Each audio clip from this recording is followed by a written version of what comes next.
Hey guys, welcome back to the channel. Today we're going to be talking about one of the most controversial topics inside of Xdefiant, which is weapon XP. Now, a lot of this stems from the fact that people feel like that leveling up the weapons are ridiculously slow in this game, which I do agree, and that they don't really exactly have a clear understanding as to what counts towards your weapon XP and what does not. So today, that's what we're going to be covering in today's video. So starting off, there are primary weapons and secondary weapons which require different amounts of XP to level up. For starters, primaries need a total of 3,500 XP to level, whereas the secondaries only need 1,500 XP per level. Now this is something easy to understand. Each kill equals 100 XP and each assist equals 100 XP. So in order to level up a primary weapon twice in one match without double XP, you'll need a total of 25 kills and 15 assists with said weapon in that match. Now where it becomes a little less basic is when we add things like headshots, kill streak, or even point blank XP.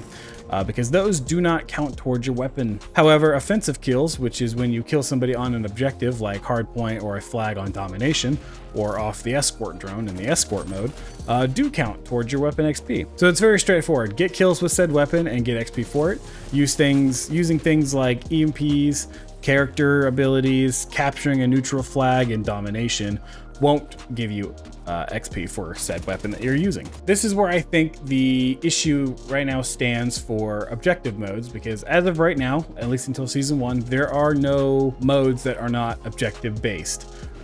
So the issue right now is that I've noticed, and how many of you, let me know down in the comment section, have been in a match where it feels like you're the only one diving for those hard points or trying to cap the flags and domination and keep them on your side and defend them away from the enemy team. That may be because if the game isn't rewarding you with XP towards the gun you're holding at that time, then is it even worth potentially risking your KD to keep dying on that point? Honestly, I'd say no, which sucks because then, in my opinion, that kills the objective-based modes. Now, one way they can fix that is by every time you cap a flag on, say, domination or defending it on dom, or by holding down the hardpoint in the hardpoint mode, the game should reward you with some XP for whatever weapon you are holding at that time of you either capturing, defending, or holding down that hardpoint. In doing so will allow players to level up their weapons faster and will promote playing the objective, which is always good and good for everybody because then the game feels fluid and you're not having to sit there screaming at the wall or your monitor wondering why your teammates aren't doing shit to help you guys win the game.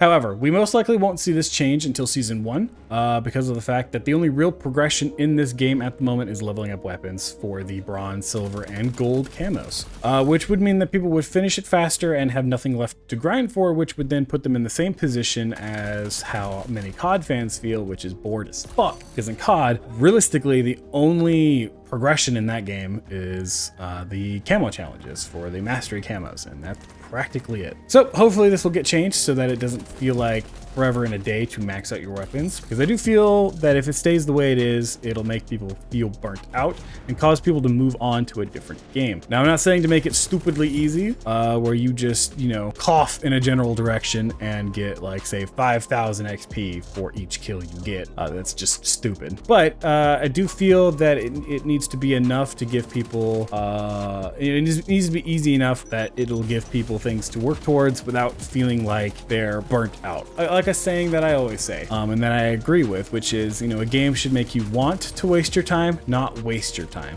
So, for instance, in COD, it's a waste of time to grind for those items in there, because once you're done with that, that's it. There's nothing else to work towards, right?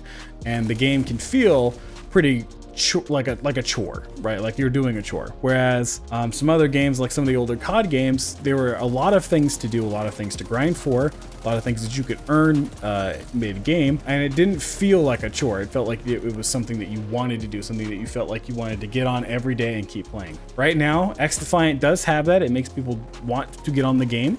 And it doesn't feel, outside of the weapon XP, it doesn't feel like a chore. However, it is a fine line, and I do think that they do need to adjust the way we can earn XP towards our weapons, so that way it still gives us something to do but doesn't burn us out in the process. It's a very fine line to walk for every dev team, every studio, no matter what game it is or what FPS shooter it is.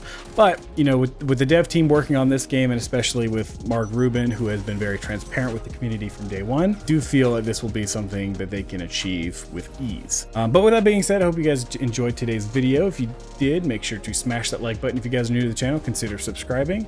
And if you guys want to see some more Xdefiant content from me, come check out this video right here, where I talk about the pro tips and tricks to mastering Xdefiant. And I'll see you all in the next one.